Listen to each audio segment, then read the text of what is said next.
You're listening to The Voice of Russia in London with me, Juliet Spare.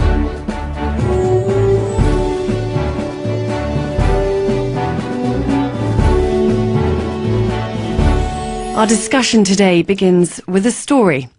Sophie, which isn't her real name, survived being trafficked from Britain to Italy and France, back to Italy, where she was made to have sex with men to pay off a debt incurred by a man who'd enticed her to the country. The Albanian man had befriended Sophie 5 years before she went to Italy for what should have been a week's holiday, but turned out to be 6 months. Accompanying Sophie in the studio is Cambridge academic and author of Public Opinion in Russia on the Politics of Human Trafficking, Mary Buckley, and consultant Robin Brierley. Robin used to work for the Serious Organised Crime Agency here in the UK. Robin's contributed to the UK Threat Assessment, specialising in human trafficking. And joining us on the telephone is the Vice President of the Women's International League for Peace Freedom, Martha Jean Baker. Sophie, if you'd like to share your experience with us, please. Yeah, sure. So as I said earlier on, I was 18 when I originally met Cass. We'd become friends over around a 5-year period, and I'd had quite a difficult time towards the last year, and he'd said, why don't we take a break, come and have a nice weekend away, which was incredible, and he was such a good friend. And then a month later he'd asked me to go and spend a week's holiday in Italy. So I went, and to begin with everything was great, and I was really enjoying being there, being in a new country with my friends I'd known for so long. And then 3 days into the holiday, he sat me down and told me that actually I wasn't there just for a holiday, and that he hadn't waited for me for 5 years for me to just walk away and leave, and that actually I was there for him, and for friends and for people that you love you have to make a sacrifice, and I was the sacrifice for him. And he told me that he had €100,000 debt to pay off for a drugs deal that had gone wrong, and then told me that I had to then go and work on the streets to go and pay back his debt. So he asked me to work, took me to the place that I'd work, and told me that if I ever disobeyed him, if I ever did anything wrong, he knew where my family lived, and my younger brother, who was 13 at the time, would be taken, and that I'd never see any of my family ever again, and if I tried to tell anybody, I'd end up dead. So he took me to a lake where he showed me if I ever did anything, this is where I would end up. And then, like I said, my passport was taken, and he took everything away from me. The person that I thought he wasn't him anymore. He became so aggressive that I'd never seen anyone act this way.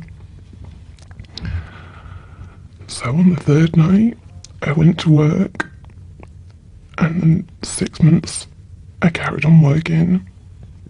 He took me to France, to the south of France to go and work, and then back to Italy again. And even in that time, he told me never to trust anyone, and that he would send people as a test, and not to ever trust police, never trust anyone who say that they can help me, because they won't. This is your first radio interview, and Sophie, it's fantastic you're here to tell us your story. Could you just explain to us what you had to do? What was your work? I had to go and work on the streets and have sex with up to 30 men a night to pay off his debt, which I don't even know if that was true, if it was just him and his way of making his money. And he told me that I wasn't the first girl that he'd prostituted, and that he'd been doing this since he was 17, with drugs, with guns, with girls. But he said girls was perfect because it made him so much money, and that for him I was a gold mine. because I'd never be deported and that I could make him a fortune. Why were you a goldmine? Because there was no chance of me getting deported because I was British. So he said it was perfect and I was the perfect solution for him. How did he manage to convince you to go in the first place? By what he said, the way he spoke to me, and also the way that he was so violent. During that time he'd stuck a gun into me, to my head. He used to stick knives into me. And then he also cracked my shoulder blade. So I knew when he said he could kill me, by the whole time that he used to hit me, I knew that he was capable of doing that. How long were you in Italy for?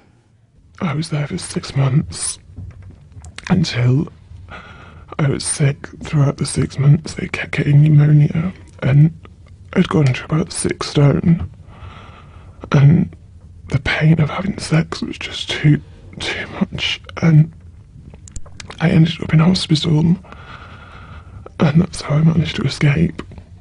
How many other stories are there out there like Sophie's? Robin, I was like to ask you. Sophie was a goldmine for her British passport, no fear of being deported. What Sophie has said really does highlight the awfulness of human trafficking, and in particular for sexual exploitation.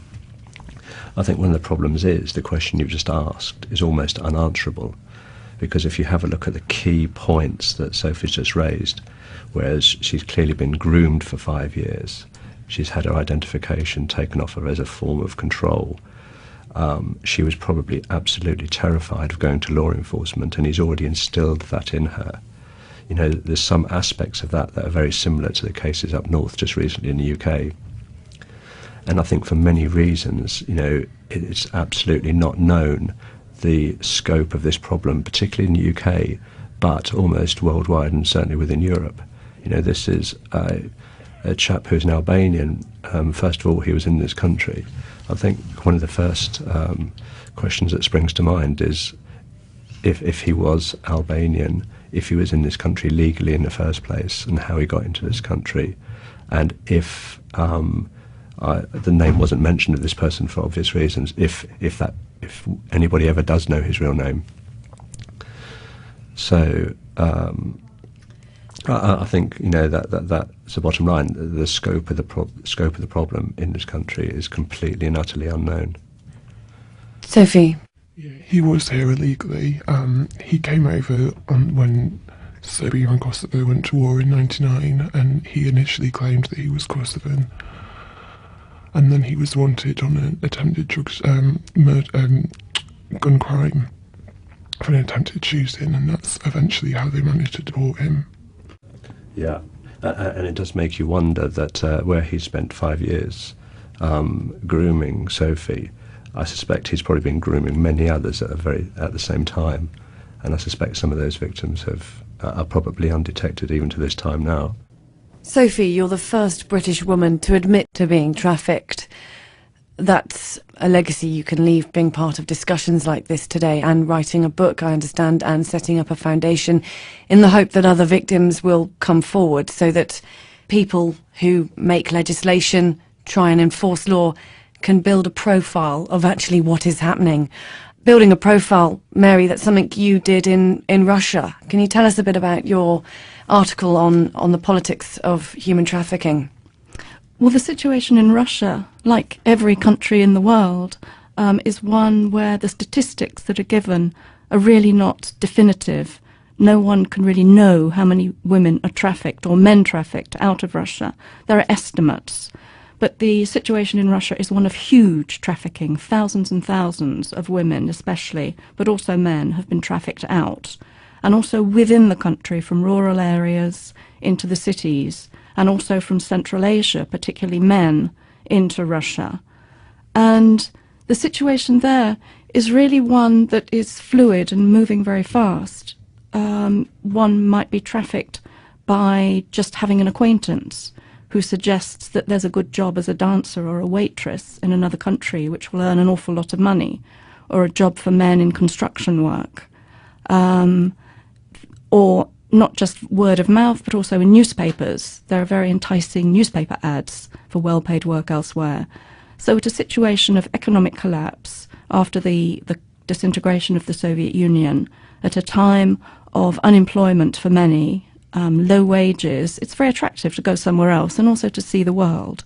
And lots of people did this and found themselves, like Sophie, in a trafficked situation. And the details of these situations vary somewhat. Some are more violent than others.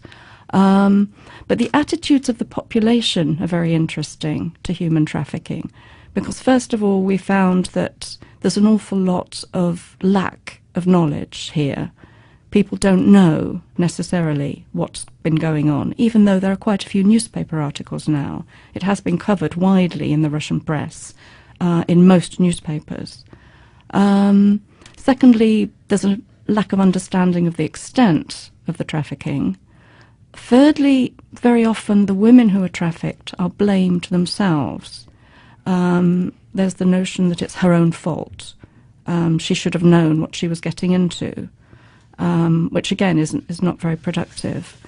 For a short while, there were some politicians who said, well, the women are just prostitutes anyway. But fortunately, in 2003, Putin pushed through an amendment to the Criminal Code, which introduced Article 127.1 and .2, which were anti-trafficking clauses.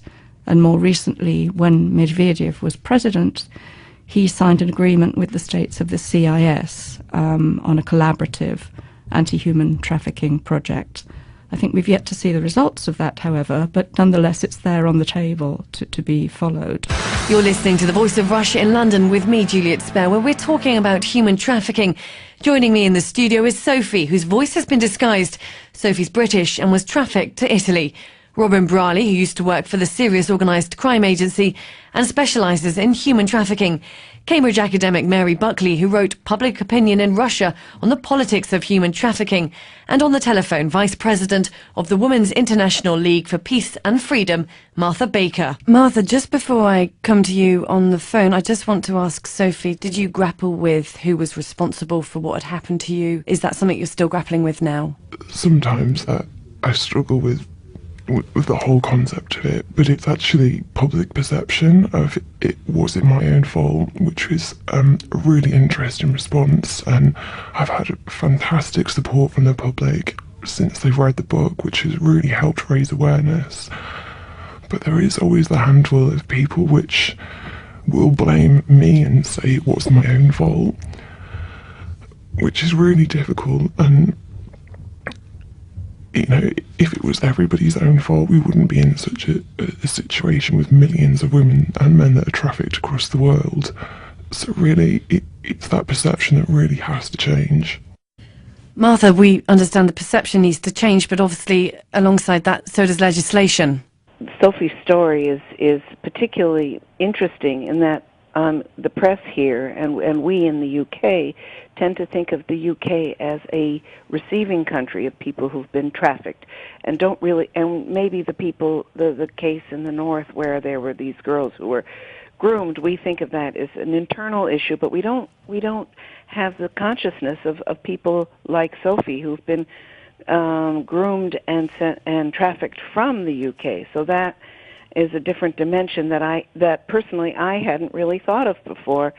But I think the trafficking issue, at least in terms of the people from being trafficked into the UK and into a lot of the countries where the visa and the being sent back isn't the same kind of issue. A lot of them are people who are, promised jobs, as was said, and want to see the world and want to migrate, and then they find themselves caught up and trafficked, as has been described. But then if they go to the police, or if they manage to get away in this country or in many other countries, then they are basically treated as if they are told that if they give evidence against their traffickers, then things will be good. But if they don't, they're going to be sent back and they're going to be sent home, and often when they're sent home, then they're vulnerable again and are re-trafficked, or they're not accepted by their families, or all kinds of things happen. So it's in part the strict legislation on immigration, which in effect encourages, or if not encourages, makes trafficking an attractive crime for people to get involved in. And then, of course, as some of us heard at the discussion last week, there's the whole involvement of peacekeepers who are supposed to be there. They're hired by, they're either military people, or they're hired by contractors to go to different countries to be peacekeepers, and they get involved trafficking girls as a big business in terms of the sex industry. And thanks, Martha. I want to interject now. Sadly, you can't be with us in the studio, but Sophie, looks like you want to say something. Yeah, I just really wanted to add on the point of around the service as well in terms of law enforcement of the trust issues. I had Carabinieri, which is the military police over in Italy, who on the first night of working had a really bad experience with them, the way that they were so aggressive towards me. But then actually, over the 6 months of being there, I had a lot of police coming to pick me up and to pay for sex, and a lot of lawyers, doctors. So the people that should have been there to help made the problem even worse, especially Carabinieri police. I think that's one of the issues certainly for people who are trafficked to the UK, because a lot of the people that are trafficked to the UK, they are coming from countries such as Albania, as you suggest, where clearly there is a large amount of corruption and corrupt within the police service, etc. When they come here, first of all, they already have that in their minds that they cannot come to UK law enforcement because they'll be corrupt and they won't be treated properly. But also, secondly, the traffickers instill that in the minds of the victims too, and they say that it's pointless going to the police, and they instill that fear in them. First of all, the fear, and also that it's pointless because of the corruption. And with those two things in place, that's a tremendous amount of control to have over a victim. And as a consequence, there is nowhere near the amount of victims coming forward in the UK as there are victims in the UK of trafficking. Of that I'm certain. And you can see that from the NRM, the National Referral Mechanism, that clearly proves my point there. Mary, you spoke about trafficking in your focus groups in Vladimir and Moscow, but it wasn't just women, it was men as well, and into the construction industry. Robin, that's an area of which you're interested in working with in the UK, or is this further afield? We've spoken about trafficking for sexual exploitation. Another aspect of human trafficking is for labour exploitation. And for benefit, which includes, doesn't mean to say purely for social benefit, it could be any benefit to the trafficker. And I think that labour trafficking in the UK is enormous, and I'm pretty certain that it is far, numbers-wise, far outweighs trafficking for sex exploitation into the UK. Predominantly, people trafficked for labour exploitation into the UK are from A8 countries, meaning that the victims are actually allowed to be into the UK. They can travel on their ID cards. They don't need passports to enter the UK. And one of the areas that I'm particularly interested in is the trafficking of the Roma ethnicity.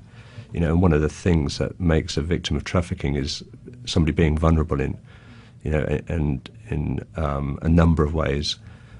And so these people are promised housing, they're promised good jobs, because the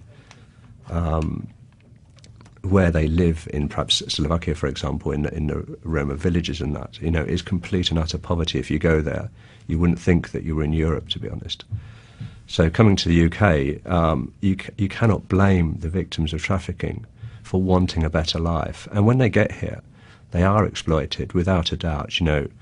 You could possibly say that I bet there's victims of labour exploitation within 200 metres of this building, but in particular, they work in agricultural trade and construction industry, as you say. The east of the country, they'll be picking vegetables, etc. And they are quite clearly controlled by the traffickers in terms of access to food and water, accommodation, wages, and some of them get very, very poor wages. And they're controlled, as we've said before, they've had their passports and ID taken off them. They're not allowed to leave the houses in some circumstances, and their whole 24 hours is controlled. They're picked up in the morning by transportation, taken to the fields. They do very long days, and then taken back to the house at night. And then at the end of the week, once their wages come through, and by the time they've had deductions for transport, clothing, housing, accommodation, food, etc., etc., they're left with very, very little. In some cases, it's as much as £5 a week. I mean, just picking up on that, there was the issue that was in our British newspapers a couple of years ago about the Chinese workers who were drowned in Morecambe Bay, who had been trafficked in for that kind of work. I mean, basically, it's the laws. I mean, we need to look at how to effectively do this and what kinds of laws we need. I mean, traffickers who want to escape don't want to necessarily be sent right back home. They need time, and if you want them to cooperate and give evidence, you need to give them time, and not just a matter of a couple of weeks, but make them feel safe and make them feel secure, and make them understand what their choices are. There needs to be at the highest level of government a recognition that this is going on and what it is, and come up with comprehensive, effective ways of dealing with it that are agreed in all of the sending and receiving countries. Mary, your article on the public opinion in Russia on the politics of human trafficking, in your conclusion you mention a need for more public interest, along with promoting greater media coverage, education programs in schools, counselling services.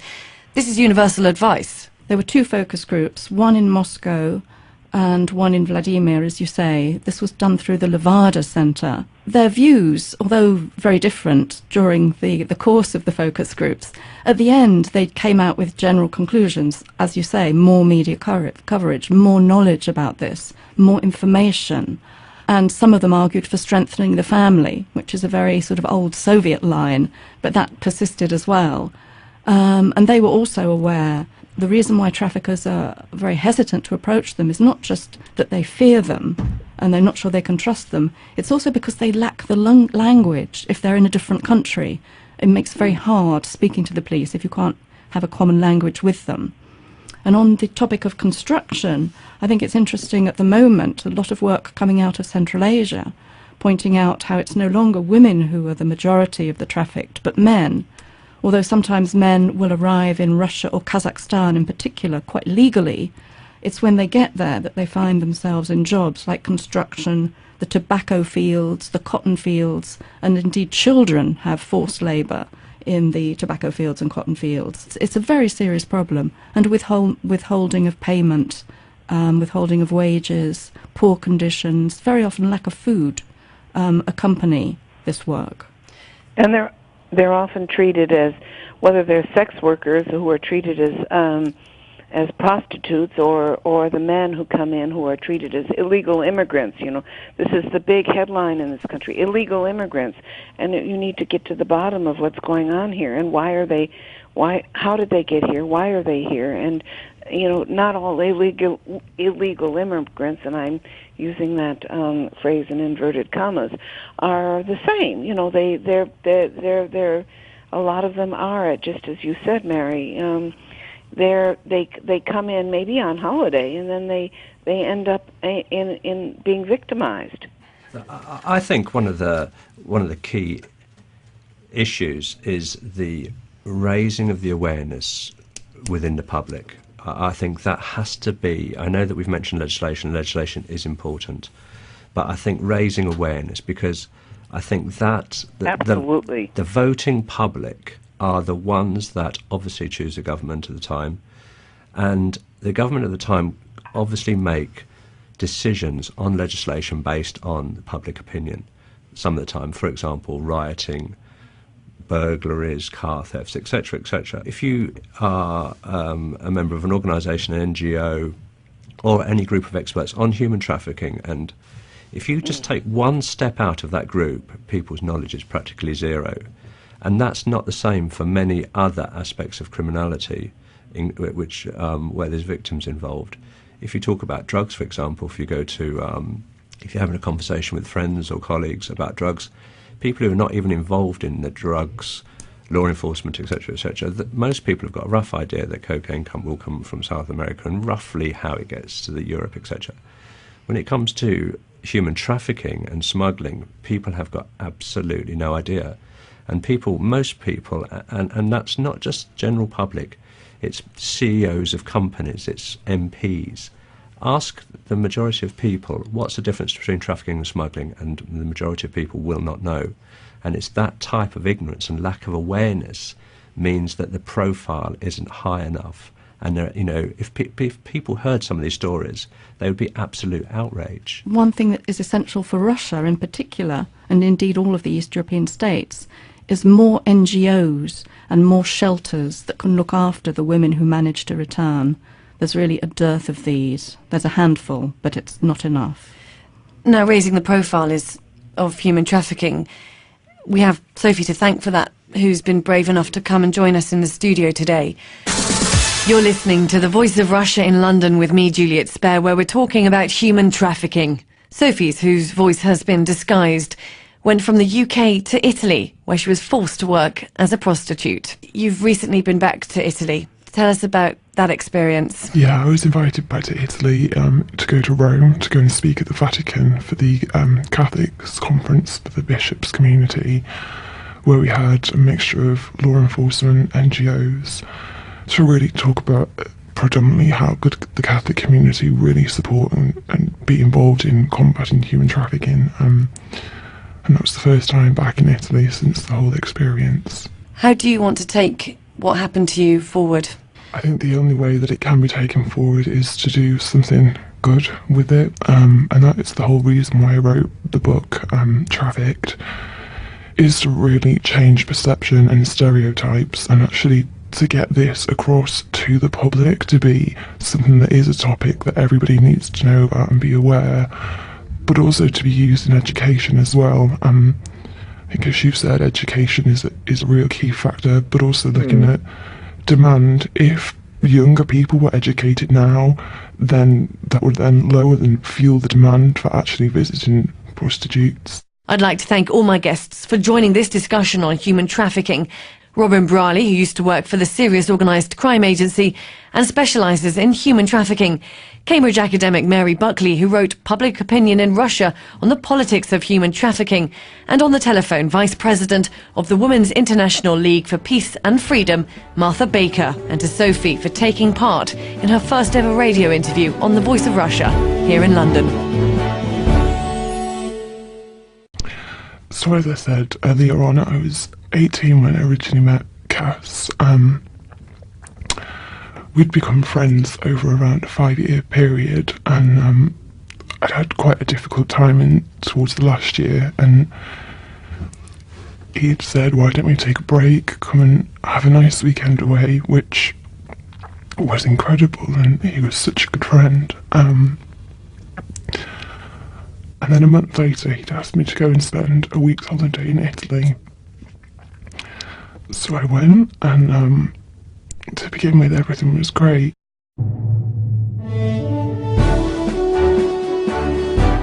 You're listening to The Voice of Russia in London with me, Juliet Spare.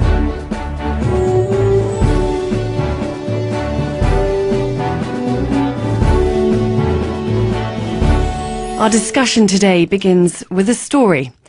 Sophie, which isn't her real name, survived being trafficked from Britain to Italy and France, back to Italy, where she was made to have sex with men to pay off a debt incurred by a man who'd enticed her to the country. The Albanian man had befriended Sophie 5 years before she went to Italy for what should have been a week's holiday, but turned out to be 6 months. Accompanying Sophie in the studio is Cambridge academic and author of Public Opinion in Russia on the Politics of Human Trafficking, Mary Buckley, and consultant Robin Brierley. Robin used to work for the Serious Organised Crime Agency here in the UK. Robin's contributed to the UK Threat Assessment, specialising in human trafficking. And joining us on the telephone is the Vice President of the Women's International League for Peace Freedom, Martha Jean Baker. Sophie, if you'd like to share your experience with us, please. Yeah, sure. And I was really enjoying being there, being in a new country with my friends I'd known for so long, and then 3 days into the holiday, he sat me down and told me that actually I wasn't there just for a holiday, and that he hadn't waited for me for 5 years for me to just walk away and leave, and that actually I was there for him, and for friends and for people that you love you have to make a sacrifice, and I was the sacrifice for him. And he told me that he had €100,000 debt to pay off for a drugs deal that had gone wrong, and then told me that I had to then go and work on the streets to go and pay back his debt. So he asked me to work, took me to the place that I'd work, and told me that if I ever disobeyed him, if I ever did anything wrong, he knew where my family lived, and my younger brother, who was 13 at the time, would be taken, and that I'd never see any of my family